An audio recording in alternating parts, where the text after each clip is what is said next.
Organ donation is such a selfless decision. It's probably the greatest expression of love that you could express to another person. Because you never expect that this is a decision you're gonna be faced with. But the reality is, it happens. Someone gave me a second chance at life, you know. First thing I'd do is walk straight up to him and give him a hug and say thank you. Prepare yourself for an emotional journey. You're about to meet a group of courageous families who will move you in a profound way. These are their stories about giving and receiving the most precious gift of all, life.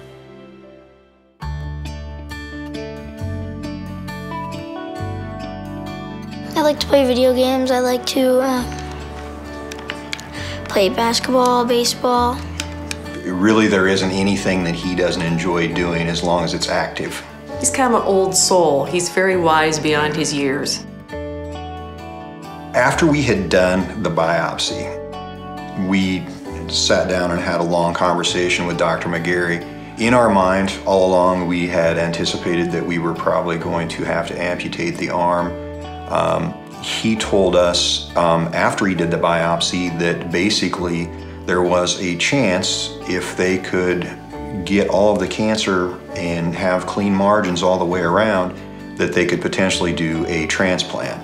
Hour 6, the phone rang, and the surgical nurse said, "I have really, really, really good news." And after 3 reallys, she isn't going to tell you she amputated your son's arm. We waited for Chase to come out of post-op, and he come around the corner, and out of the corner of his eye, he didn't even move his head, but he just said, "Look, Mom," and he rolled his fingers like this. And 5 fingers moved. Chase received the bone from a 56-year-old female.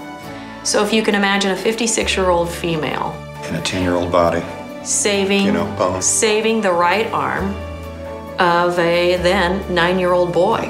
To look at that arm and see what he can do with it now, and to know that that person potentially lives on in him and will the rest of his life. Michelle often refers to Chase as an old soul.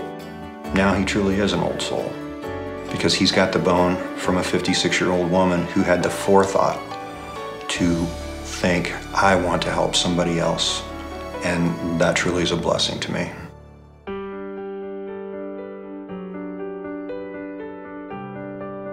He was amazing. Take the shirt off of his back type of kid. He was always one who, the jokester.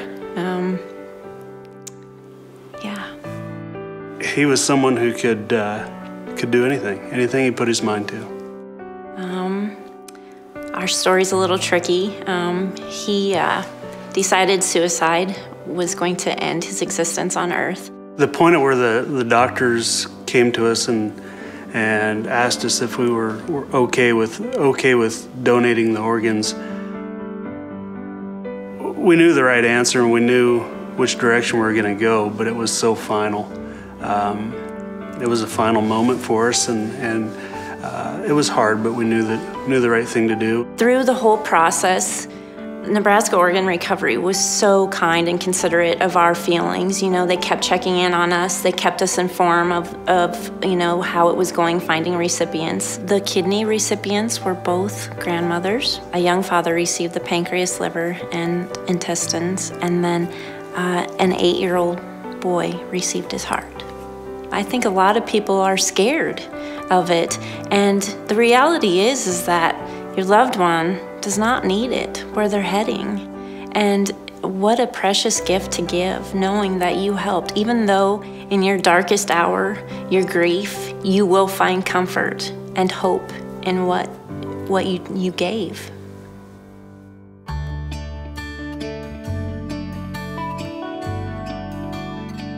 I'm married, almost been married for 25 years to a wonderful man. Judy is the angel of my life.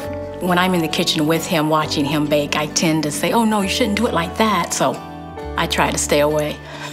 I had never heard of dialysis before in my life. I was in my middle 20s when I was diagnosed with kidney failure. I want to say it was maybe about 6 or 7 months after I was on hemodialysis that I, got on the transplant list. She knew that sometime, someday, it was going to be her turn.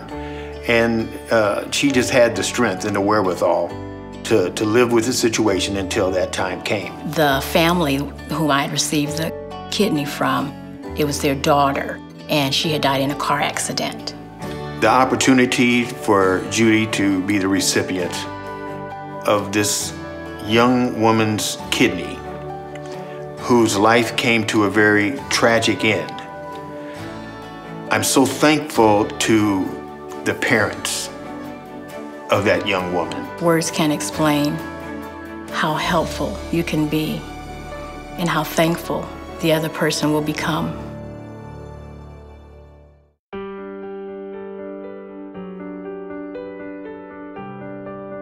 Everything made Jess special. She was a very unique child. I have 3 wonderful daughters, and they're all so different. Jess was the one that worked the hardest for anything. She was so out there for other people, but also for her family. She loved being with family. She loved being with her niece. She loved being, spending time with my grandma and everyone. But her life was about giving herself to other people. She was very sensitive. She knew what you were feeling. We talked to our children about our desires and what we would want and what we wouldn't want. And I think it was very well known to the kids that we would never want to be kept alive if we were in a condition that we couldn't. And if there was a way of helping someone, we would do that. And Jess made that decision very early. She knew that if something happened, she would want to help whoever she could. I think if it means something to you, you should do it and save your family the emotional distress of having to make that decision. I think that something good comes out of something that is so terrible, and having that decision made already for us just made it that much easier. We would have never chosen this, and yet when it happens, you need to look at what benefit there is. Is there something good that can come out of a situation like this? We found out it was a 12-year-old little girl, and I just remember feeling like it was so special. That little girl, she has to know how incredibly special that heart is and how great of a person that it came from.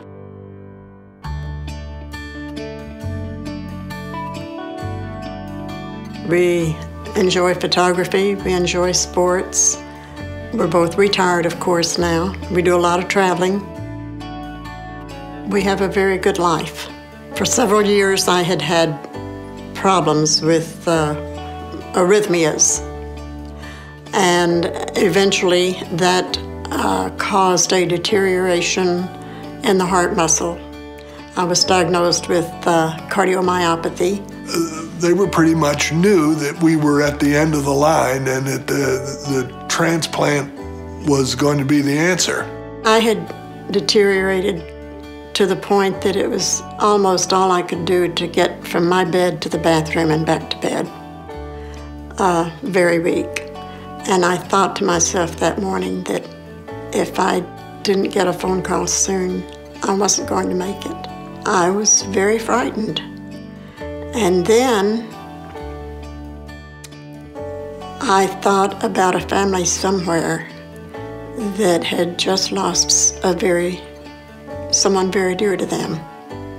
And I really didn't think about myself then after that. I knew that my donor was a 19-year-old young man. I had heard that, and that was all I knew. I don't know the dignity of his birth or the tragedy of his death, but I knew that he had left a legacy, and that I would spend the rest of my time trying to live up to that legacy. How do you say thank you for something like that? You know, the bottom line is, I surely wouldn't be here if it wasn't for that family.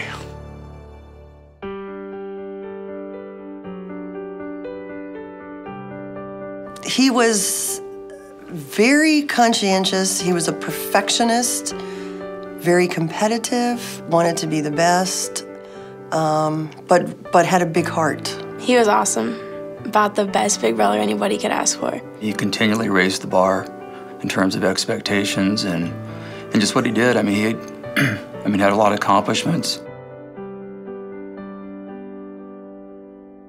Once they did say, basically, he was brain dead, have you thought about organ donation? And, we said yes, but he had also, when he was 16 and got his driver's license, that's where it all started, because you have to fill out the paper and all that stuff. And he asked me, I was with him, he said, Mom, what do you think about this? And I said, it's not what I think about it, it's what do you think? And I explained to him how it kind of worked and whatever, but, organ donation at that point was not something we really thought about a lot. I mean, I'm not sure if many people really think about it until you're in that situation or somebody you know is in that situation. But anyway, he said, well, yeah, I think it would be stupid not to. I know a lot of people have actually told me that when I turn 18, I'm checking that box. It's the first thing I'm gonna do. I'm gonna find that box, I'm gonna check it. I'm like, really? And they're like, yeah, because of your brother, that's the first thing I'm gonna do when I renew my license. He lives on in 6 other people, and he has saved 6 other lives. But not only has he done that, but he's impacted hundreds of people. But just part of him is still living, and that is very comforting.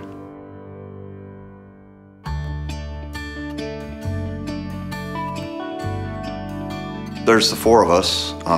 Well, actually, if you count the cat, 5. Sherry, my wife, my oldest son, Chase, my youngest, Blake, and then Sadie, AKA Psycho Kitty.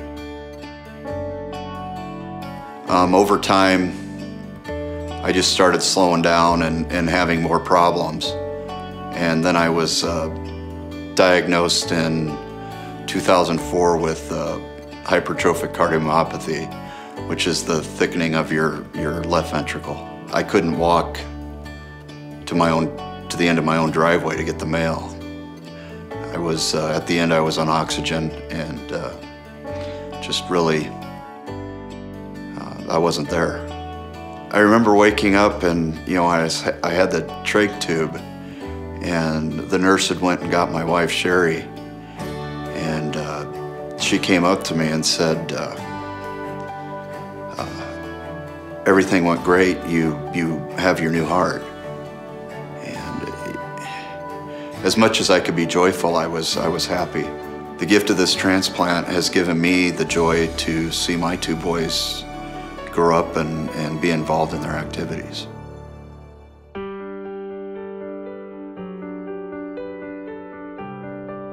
He was your typical 7-year-old boy, but with that, I would say he had a heart like no other. I don't really know how to express it, but he cared about everybody. Being the first child, of course, he was definitely lavished with lots of attention, and he was such a happy child. We could take him anywhere.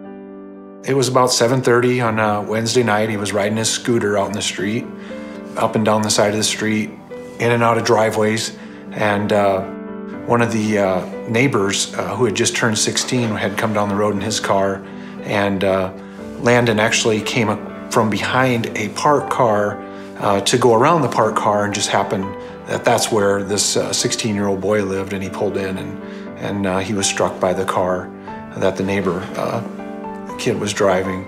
So it was just a total, there was no reckless driving on part of the driver.